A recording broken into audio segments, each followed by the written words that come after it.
Candidates for Vice President, Education and Democracy. Lewis Cocking, Diana Popescu, Edward Roberts, Kaylee Teague,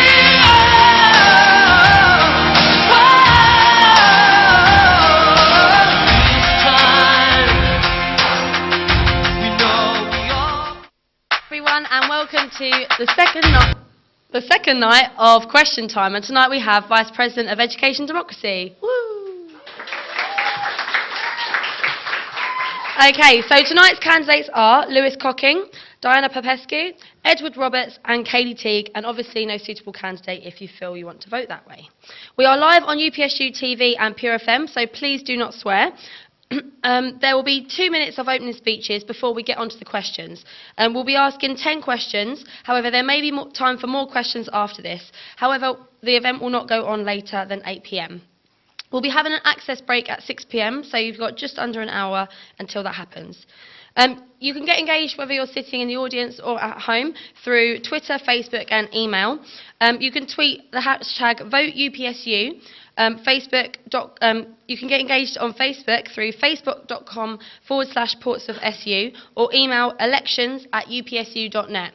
And as I stated last night, remember that we're doing our question time selfies, so use the hashtag QTselfie, and I'll be giving out maybe a prize on results night for the best selfie that we get from the audience. So, let's kick off.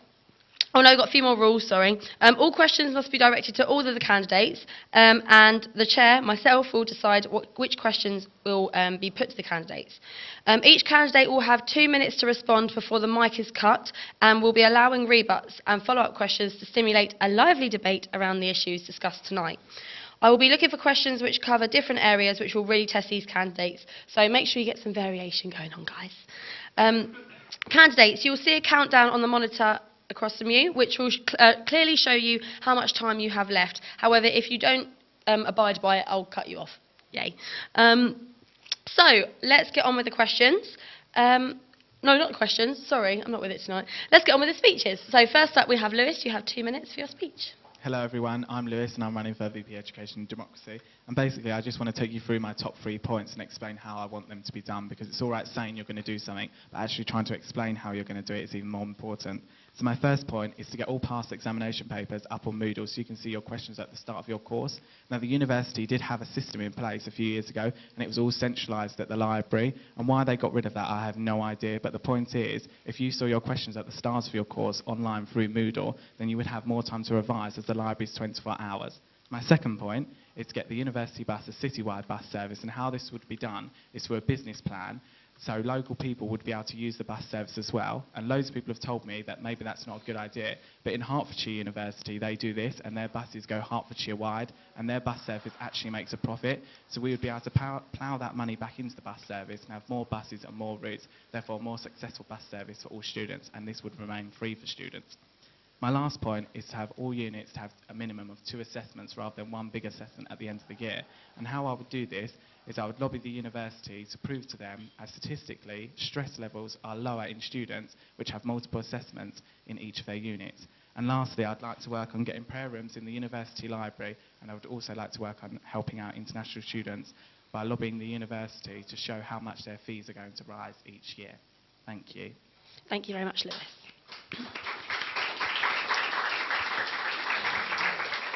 Next up we have Diana. You have 2 minutes whenever you're ready.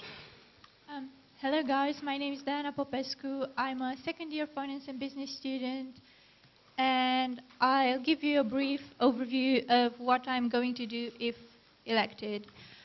First of all, I'd like to work for a better balanced workload between the 2 teaching blocks by making the lecturers efficiently communicate with each other and avoid having, let's say, 3 deadlines in the same week. I will also organize some team building events for course reps. So we'll have a team of course reps and not just separate people working without knowing what the others are doing. I will also try to help more international students and minority group students. And that's it. Thank you. Thank you, Diana. Next up, we have Ed. You have 2 minutes when you're ready. Hi, I'm Ed. I'm a third year civil engineering student. I'm also the deputy chair on student council, which gives me a good understanding of the democratic processes within our union. My 3 main manifesto points is I want to firstly reform the late submission policy where you're instantly capped at 40% even if you're a minute late in handing your work in. Next, I would like to make sure that most courses where it's applicable have electronic submission, but obviously there are some courses where this is not, or units at least, where this is not possible normally in the sense that there's practical work. And my third main point is I want to get fee breakdowns for the students so that you can see where your up to £9,000 fees are going within your department, so you can so there's an extra layer of transparency with our union. There's some more things I want to do. Also, I want to make sure our student officers are elected at the end of the academic year at the same time as our sabbatical officers, as they can't get good representation during Freshers' Fair. I want to make sure that students are allowed to book small teaching spaces in buildings such as Portland, which when it's refurbished will have some space, Richmond and those kind of buildings, so that students can work near their unit lecturers, as opposed to only being able to book one of the, I think, 15 or so rooms in the library. And I want to improve the accountability of our sabbatical officers by making sure each one has a manifesto checker on the UPSU website, and that all our course reps also, and our faculty reps also have, not the course reps, the faculty reps and the student officers also have a page there so you can see what they're doing towards their manifesto. Thank you. Thank you very much, Ed. And finally, we have Kaylee. You have 2 minutes when you want. Hello, my name is Kaylee Teague, or for the purposes of elections, Kaylee Minion Teague. I know how frustrating it is to be one fish in the sea that is 23,000 students at the University of Portsmouth, and I want to tell you that I can truly make your voice heard. A few ways of doing this are by launching goal days, go out and listen, and if decided by you, reading weeks, and also implementing mandatory mid-assessment feedback during units, all of which can be found in my manifesto. Basically, I just want to be your megaphone because obviously sometimes you just don't feel heard. A few extra things that I'd like to mention are that I would like to spend more time out on campus actually listening to students. Something I'm aware of is that SABs sometimes are a bit of a myth to some students, and I want to be out on campus in buildings actually talking to students and finding out what they want.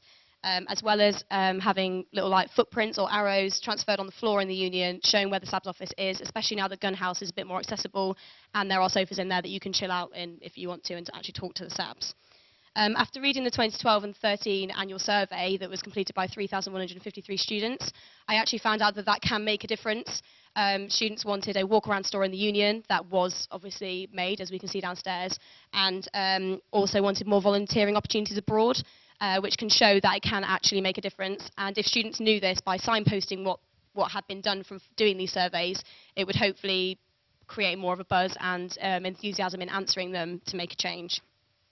Obviously, as in my manifesto it says, I've been a course rep for the past 2 years, and I took it upon myself to design a questionnaire that was answered by people not just on my own course, which shows that I'm interested in listening to issues that are broad on campus and not just from my drama and performance course. And some of these action points are actually what I'm discussing now and that are in my manifesto, so that's already showing that I am listening to what you're saying and want to make a difference democratically. I also want more collaboration with distance learner students by getting Skype in so they can talk on student council. So thank you very much.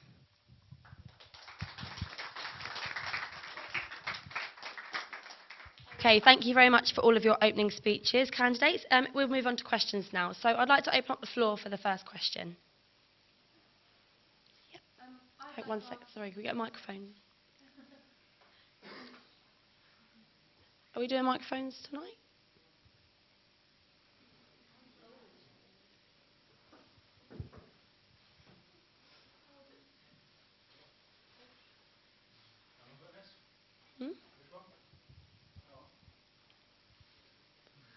It's up to you. Thank you.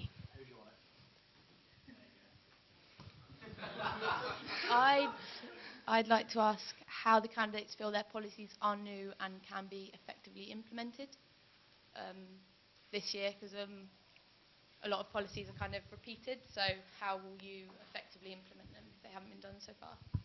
And first person to answer is Diana, please. Thank you.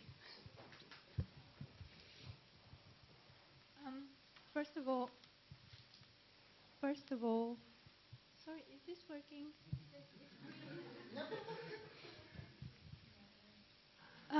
Okay. First of all, I've studied past years' manifestos and policies, and I've seen that although some of the ideas were present in those papers, they haven't been implemented. So I will fight to get this done. I have the passion for this because I am struggling with these issues as well. For example, the not so good balanced workload between the teaching blocks. I had like 3 deadlines in a week, and I'm not the only one, so I really feel this should change. I'm also a course rep, and I think some team building events would be good for course reps to get to know each other and to share ideas, know what everyone else is doing. So I think my policies will be successful because I have the passion and enthusiasm, and I really live these things. Thank you.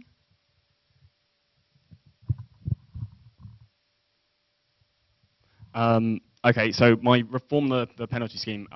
Lots of universities such as Leeds, Liverpool, Edinburgh, a bunch, they do a progressive penalty scheme, which basically consists of for every day you're late handing in your work, your mark goes down by a certain amount.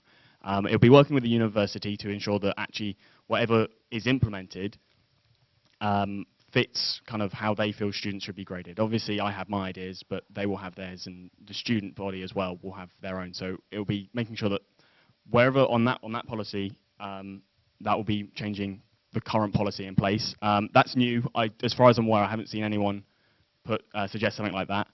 Electronic submission is something that we always talk about, but it's never really done, and I don't know why. I have no idea why people never really do it, but it's always in manifestos, and in my opinion, I think it's something that's good because like it can be done through Moodle already, because I've had a few pieces of my coursework that could be handed in, but not all of it. So why not? And it'll be finding out why and ensuring that actually it does get done and that it is the default way to submit your work. The fee breakdown, obviously I don't want it so you find out exactly how much each lecturer is paid. I think that is kind of unfair because it's kind of a taboo talking about how much individuals are paid all the time, but it'll be departmentally. Departments probably already know how much money they spend every year and how much money they get from students and how much every student gets in terms of a subsidy from the government, because I know international students don't, but EU and definitely UK students do. So it'll be working out where that money goes, even if it is to go to other departments.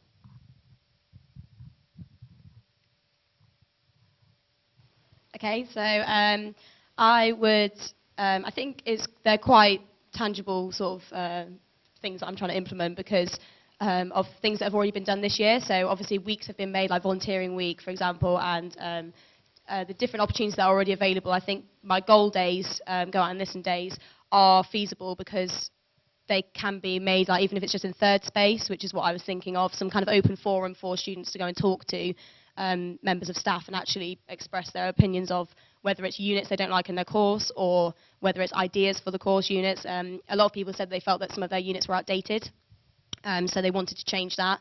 So that's more about the education side of things, as well as obviously listening to the student voice.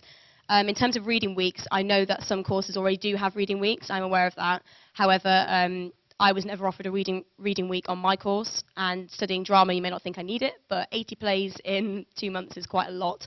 So from my perspective, as well as others, I know that this could help people to either catch up with work or even get ahead, and I can't ever see that being a negative. Also with mid-assessment feedback, that would be implemented by discussing with lecturers what they think. There is also something going in at the moment where students are actually training new lecturers so that they get the opportunity to say what they think is a good idea and what is not a good idea. So with this, I could try and help get mid-assessment feedback in there so that students can either do like a 30-second pitch to their lecturer to get feedback on how they're presenting, or obviously hand in like a 200-word submission that could be help to get rid of silly mistakes and ultimately improve grades. So yeah.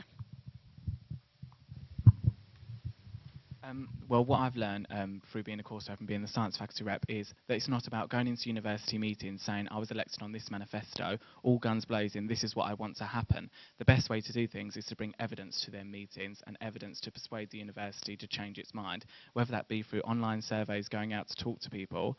An example of this was there was no bus to the marine services and the university wouldn't listen to me. So the way I did this, I got a motion and got everybody who went to the Marine Centre to second that motion. So they did realise it was a big issue because I provided them with enough evidence to suggest it was an issue. So it's not about going in there saying, I want this to happen. It's about going into a meeting or going to the university, right, what evidence can I take with me that will persuade the university? It's not enough for me to just sit there and go, this is what I think. I need to show that all students think this, and I need to be able to prove that point. So evidence is the way forward, I would say, and that's how I'd implement my policies.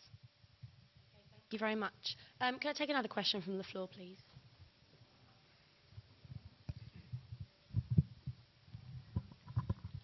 How do you guys feel that all three of your manifesto points could help and benefit all students across the university? I think mine, my first major one, which is the penalty scheme, I think currently, obviously, there is an argument put forward that students should be meeting deadlines. I feel that actually, yes, they should, but they're still doing a huge amount of work anyway, and by putting that in place, you're putting stress on. Hopefully, my reform will alleviate the stress while still penalising those that fail to meet the deadlines effectively.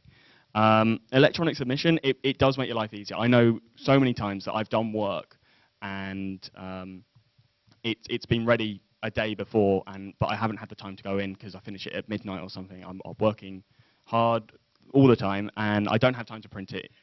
I always get my work out, I'm not saying that, but I can submit it from home. Why shouldn't you be able to submit your work from home? Why do you have to go in and hand it in to a person? Obviously, people prefer that, so there is that argument. Fee breakdown, I think it's great to have transparency. Like, if you know how much you're paying, because we all know how much our fees are, but you don't know where that's going. Like, I don't know where my £3,000 goes towards my lecturers. I know it goes somewhere, but I don't actually know how much goes to materials, how much goes to sort of the university to run its services, etc. So I think students, the information they'll get from that will be almost it. They can hold the university to account slightly better, I feel. Okay, so reading week, for a start, I believe would benefit everybody. I can't think of a course that wouldn't benefit from having a week, whether that is for reading specifically or whether that is for catching up with coursework or going into lecturers and them having the free time to actually go and talk to them for more help. I also believe that if that would happen maybe during like a traditional half term, it would help any students that have childcare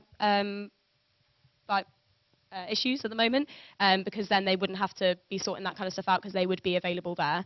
And that's something that I've been liaisoning with my fellow minion Connor for welfare.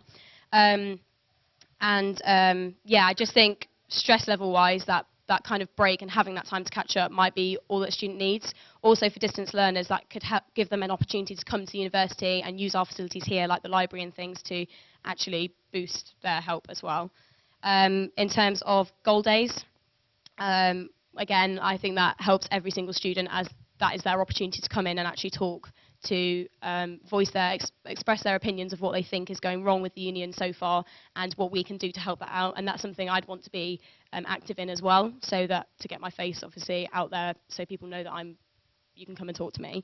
And for mid-assessment feedback, again, this is about improving grades. It's not about having a cop-out. This is for every student because we're all here to learn and hopefully get good grades. And I just believe that having that help will eliminate any silly mistakes that you can make, whether it's help with referencing because you're citing things wrong in an essay, or whether it's that you stutter and can't get your words out properly. So having a way to develop that and prevent things like that from happening in your assessments. Firstly, I think getting all exam papers up online at the start of the course is going to benefit all students because we're in charge of our own learning, and with things like the 24-hour library, that means we can take the time whenever we want to from the start of our courses, and we can fit it into all our other deadlines we have. And then with the bus service, that's going to benefit all students because living further away from the university sometimes is actually cheaper. So if you know the bus is going to go past your house, or we've got a citywide bus service, that's going to save you money. So that's going to help students as well. And with my last point about having 2 assessments in each unit instead of 1, it means that if you mess up one of your assessments, you've still got another chance to make that unit good. That unit is no longer wasteful, or your worst unit, you have a chance to pull that back. So therefore, all of my points are going to affect most students at this university. First of all, we all need a good balance in our lives, not just in our studies. And if you have all your deadlines at once, some students just don't eat, don't sleep normally, and this brings along other disorders. And this leads to my other manifesto point, which is better promotion for the counseling services such as chaplaincy and other existing services, because many students don't know about those. And as we all know, there were some unfortunate events in the recent past. And I think a better promotion of the counseling services would help reduce these unfortunate events. So I think this applies to all the students. About my international students point, I think there is a pretty great number of international students, and I also think that welfare of some students, let's say international, which is just a group, means the welfare of all the students, because if some of us are all right, we can make all of us be all right. So I think my manifesto points tackle all the students. Thank you. Thank you very much, candidates. I'm going to take a question from Twitter now. The question is the NUS a democratic and viable way to tackle education issues which are not Portsmouth specific? And that'd be Kaylee to answer first, please.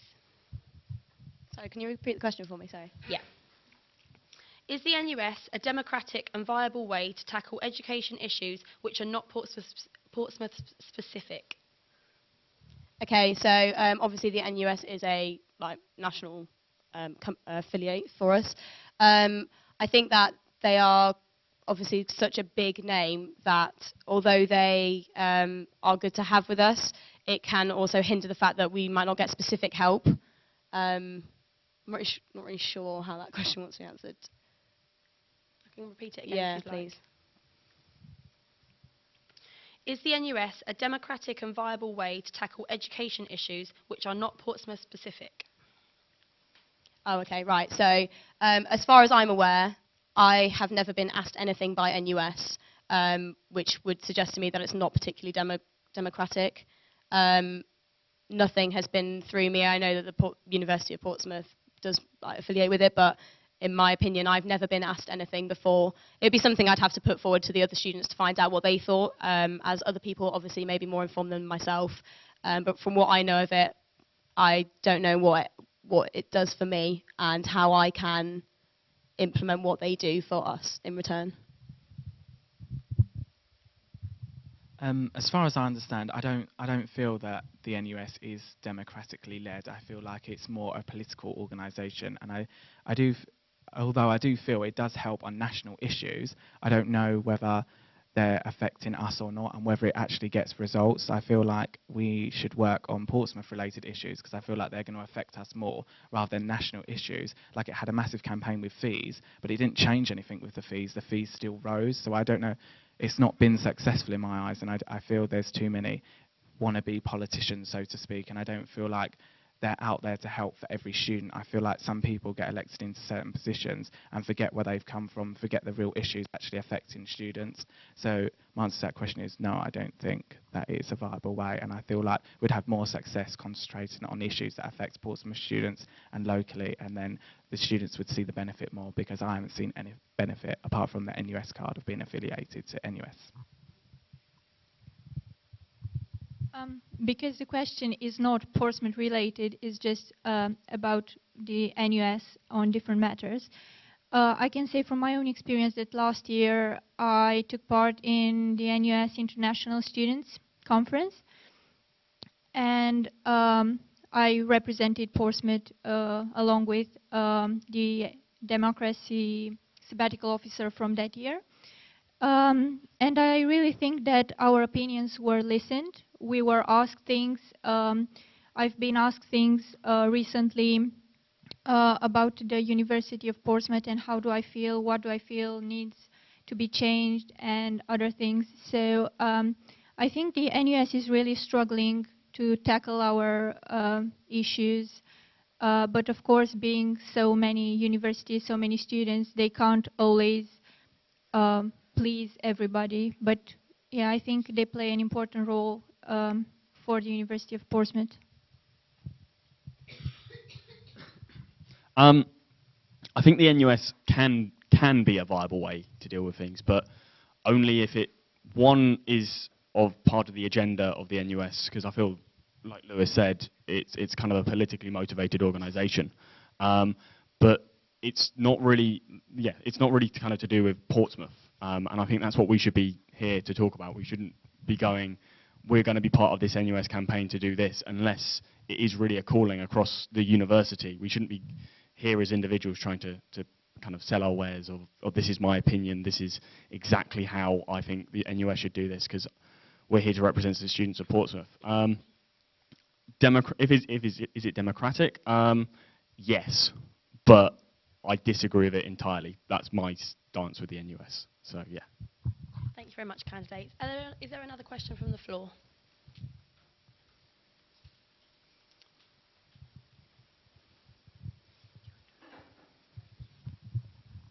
Hello. Sorry, let me just put this the right way. Should courses that use more university resources than others, should those students pay more for their course than other students? For example, I am a media studies student, and most of my time is spent in lectures as opposed to, say, members of other faculties that are constantly kind of have specific buildings designed to cater for them. Should students like myself pay less in tuition fees than students who use more? Should the subsidies, should students basically not subsidy other students who use more resources? My answer to that question is no. I don't see how we can differentiate between the courses and students paying more. I don't see how just because one course has got more lectures than others doesn't mean that that course should pay more or is more richer or they're getting a better education. I think being at university, we're in charge of our own education, and I feel like if you've only got a few lectures, you can spend the rest of the time in the library or doing an extracurriculum activity and using university facilities. I feel that we have the choice and freedom to use as much of the facilities as we want to in our own time. I feel, so my answer to the question is no, I don't think you can differentiate between different courses. I think we're all students at the University of Portsmouth, therefore I think it's going to be hard to differentiate and make more students pay more and some students pay less. I pretty much agree with Lewis. I think paying more for a certain course is a little bit against what democracy means. I think even international student fees and this kind of different fees are undemocratic. So no, I don't think people should pay different amounts for different courses.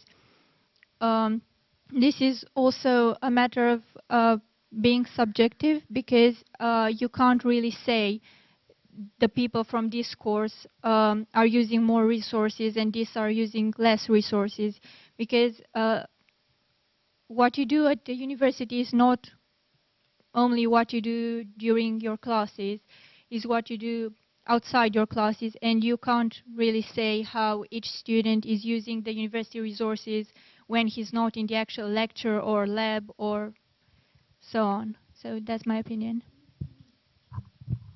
I don't think we should be discriminating between different courses, but I can tell you we are with international student fees, which they're broken down into I think 11,000, 11,500 and 12,000, I'm pretty sure.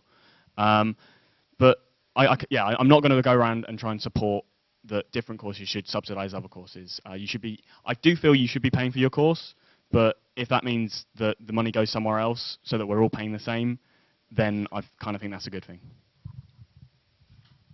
No, I think that if you change the price of courses, it's just going to add another barrier for students, potential students thinking they can come to the University of Portsmouth.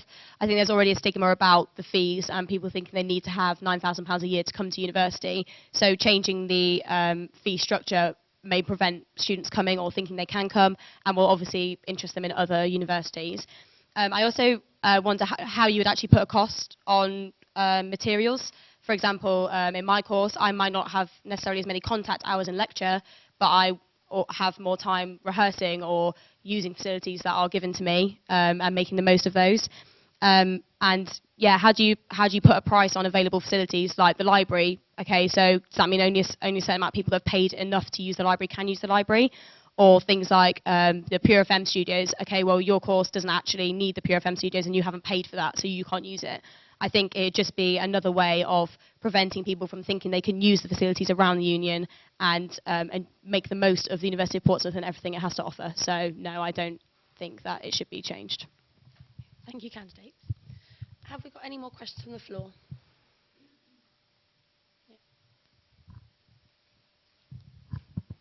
Although you have systems that you've mentioned, how would you ensure within your role that you will be the face of education and democracy to the union? Because not a lot of people know who the SABs are or what they do.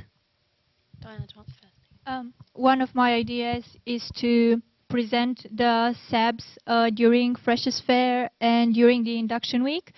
So SABs could just go and have lecture shout-outs so people just see their face, their name. SABs should also say what they are here for, so people know, okay, I have this issue, I'm going to see the specific person, and not just go to the union, oh, I have to see somebody, but I don't really know who to talk to. So yes, I think the main solutions for this problem would be Freshers' Fair and induction week.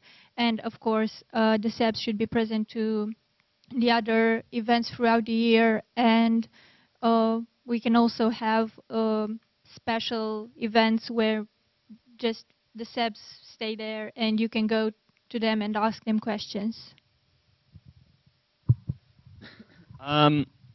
Right, I think that's a great question. I think one thing we can do, if I wanted to know who, I'm involved in the union, so I kind of know sabbatical officers exist. But I know people aren't involved with the union, so don't know they exist. If I knew the role existed, I would want it on the website, and I want it big on the website. At the moment, it's at the bottom of the page, of the homepage. I think the sabbatical officers kind of should take centre stage, and because they're meant to be kind of running and leading our union, so they should, like as one of my manifesto points, they should have their own pages on the website where they can tell you what they're doing and who they are, and kind of you find out about them. It might not be popular with lecturers and departments, but I think every course does their induction at the start of the year. And if they made part of that introducing the sabbatical team, not necessarily saying that they're going to go around, because there are a lot of courses and they're all on at the same time with their inductions, but if somewhere every department could say, these are your sabbatical officers, these people represent your views to your students' union, then not only I think would you increase engagement with the union, but you would obviously increase the awareness of the sabbatical officer roles. Okay, so going along from one of James' burning points on my slate, I would say having the SAB blog is a brilliant idea, a way of actually accounting for what we're doing in the office as well as being out and about. It gives a chance for people to actually look up, and obviously growing on from what Ed said, the website needs to be updated and made brand new. We have a fantastic designer at this university. Why isn't the website utilised a lot more than it can be? I definitely think getting out there more, so I'm not just a person behind a desk, going and staying around union buildings, and actually being seen, and so people know that I'm approachable. As well as obviously my footsteps on the floor idea that I mentioned earlier. I want to have transferable either footsteps or arrows or something pointing from the union door to the gun house to actually say, this is where the slabs are, come find us for, yada, yada, yada. And as well as having the lovely photographs on the side of the union wall actually saying what they do. So instead of just having a picture and VP Education Democracy, having VP Education Democracy, this was my manifesto points, this is what I aim to do, come and talk to me for such and such things, so that people feel like they can actually come and talk to you and you don't have to just be involved with the union to go and talk to these people, because obviously we are trying to lead the student voice. So, yeah. I feel like at the moment we're just suggesting things that are going out of students' way. I feel like we need to put it somewhere where all students go already, and in my eyes that would be Moodle.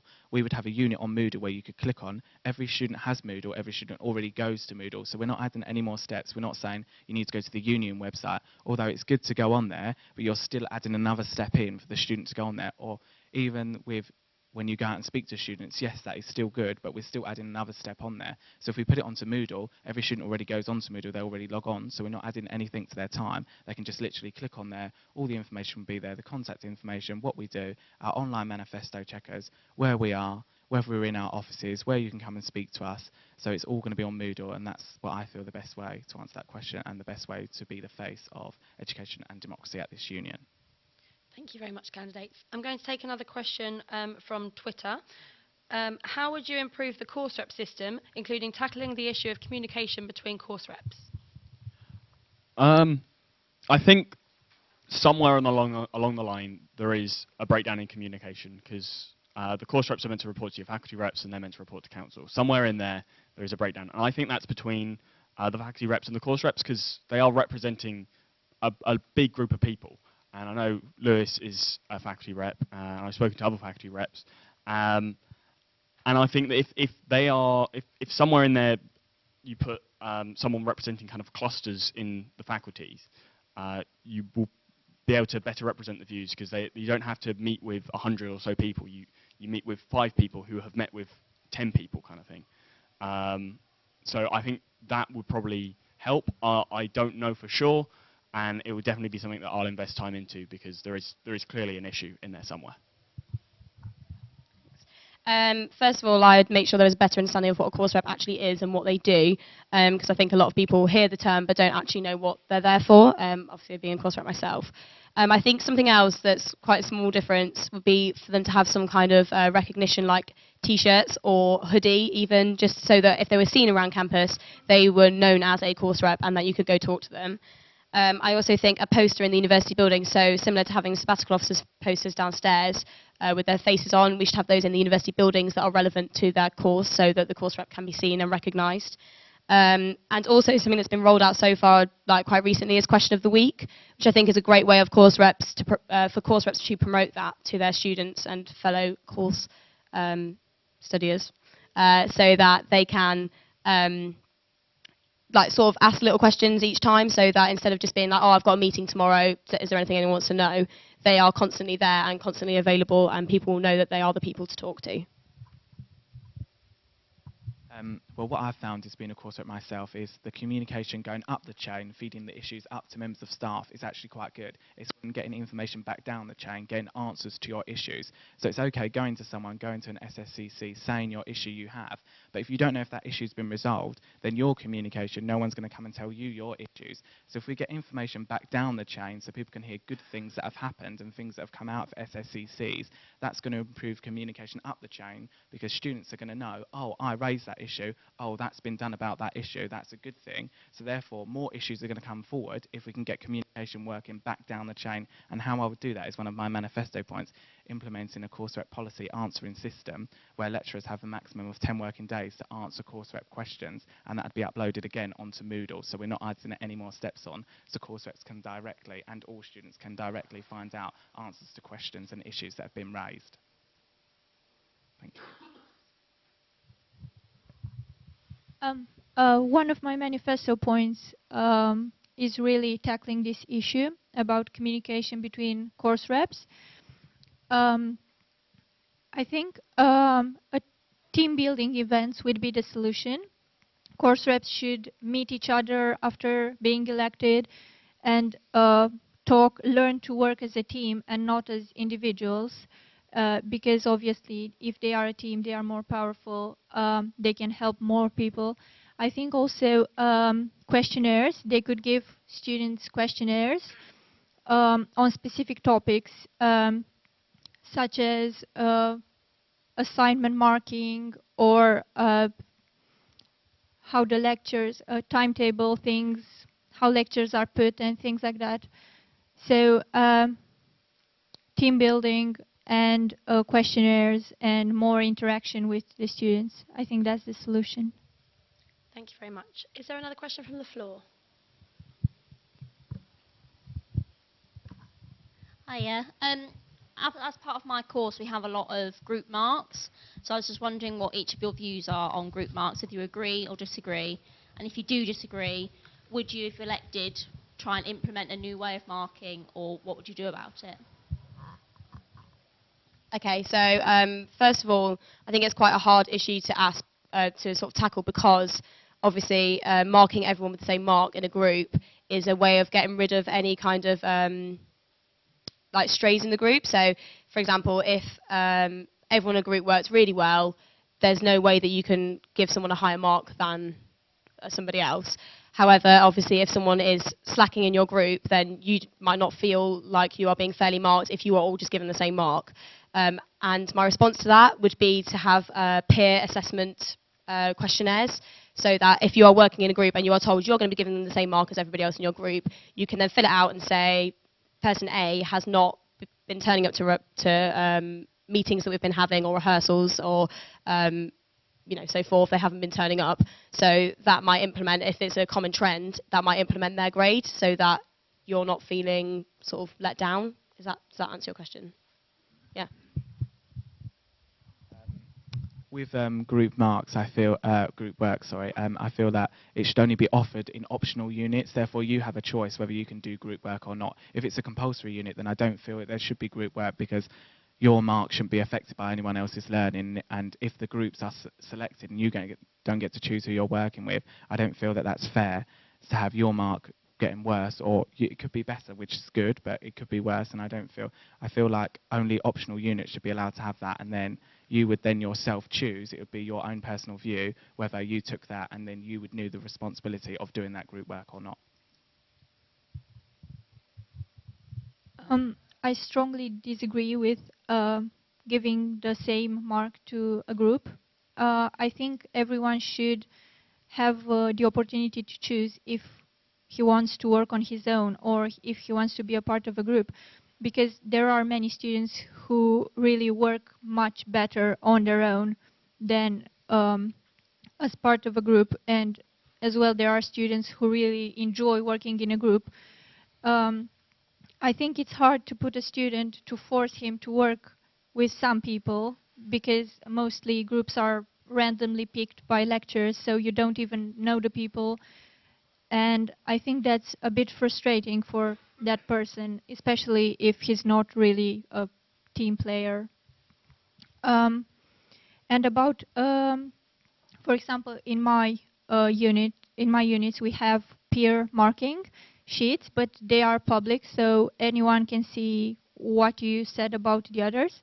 I think many students are ashamed to say this guy never showed up, so I think this should be just between you and the lecturer and no one else.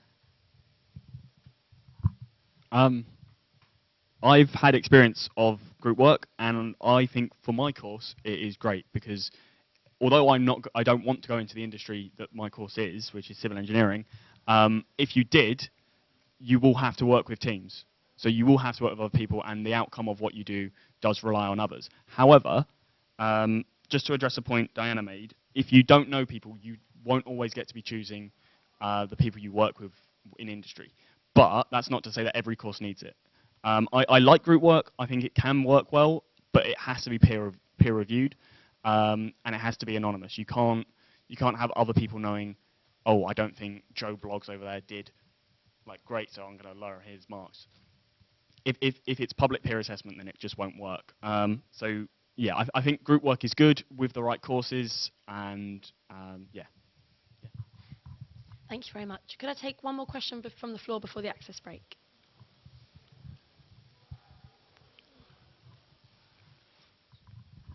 Right, there's been a lot of questions on education at the moment. I'm going to twist it up a bit. how would you get people more involved with the more democratic side of union politics?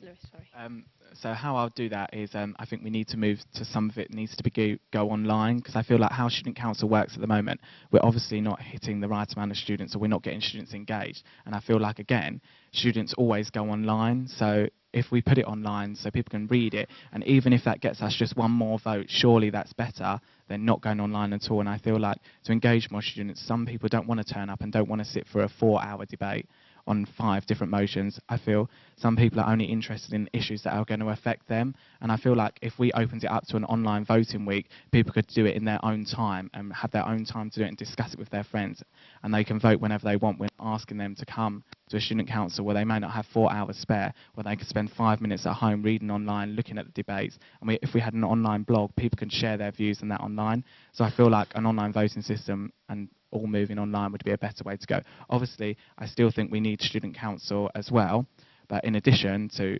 improve democracy at the union, I think online voting and online submission of motions and people being able to see the motions online at home would be a good way forward.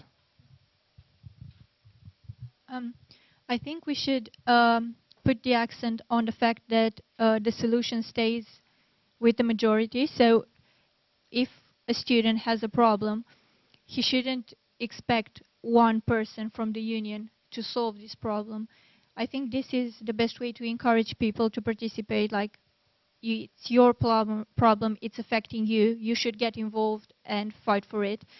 And I think this could be done by having, let's say, a table in the main hall in the union with some people from the union around, and just asking students, what are the issues you are facing, what have you done about them, do you think anyone else should do something about them, and just encourage them to participate. Okay, the solution stays in your hands. If you participate, if you have your say, this can be solved very easy. If you just stay there and you aren't involved, maybe no one will hear what you have to say, what you are struggling about. I think the problem with I think the problem with student council is that if you're not interested in student politics and union kind of democracy, it is quite boring. There's no way we can really make it entertaining, because it is quite a dry subject. I think online voting could work, but most people probably wouldn't be too interested. I think perhaps looking at doing kind of referendums on certain major issues. So if there's something that clearly affects a lot of students, you put it to the population vote, because we use representative democracy at the minute, where actually every student is represented by someone on council, whether or not they actually speak to them, that they are represented. So I think working with the student officers as well would help engage students with student democracy. So yeah. Thanks. For a start, we're quite lucky as a university to have the chance for every student that turns up at student council to have the chance to make a change in what's said, because some universities don't even let the floor have a vote at all. So for a start, that's something. But I think an issue is actually the title student council itself, which might be something to be looked into, because there's such a stigma with student council that you'll have heard of from primary school, that student council is this boring council that only people who know about the union can go to, when actually it should be available for everyone and is available for everyone at the moment. I also would like to label things that students have changed, which is something I mentioned earlier, like with the union shop downstairs. Even just having some kind of evidence of that is from a student saying, I wish we had a walk around shop instead of a little cubby hole, would show that actually voicing your opinions can make a change. And also having like an anonymous box so that people can voice their opinions without having to directly go to somebody and say, I think this. I also think some kind of point system on questionnaires would be really good. So having something that sort of already happens online anyway, but not with the university, where you every time you answer a question you can get points, and those points might accumulate and then add up to having a meal in the union, in the Waterhole bar, or getting a discount at Bowlplex or something like that, so that students will feel like they're getting something from being involved, and it will promote answering questionnaires rather than just being like, answer this for us so it can make a difference. And feeding back from what's been said actually will show that the difference can happen from speaking. So yeah. Thank you very much. We'll be going to a access break now, 15 minutes. Thank you to everyone who's given us questions, and from the floor and from home, and thank you to your candidates for the first half. 15-minute access break. Days are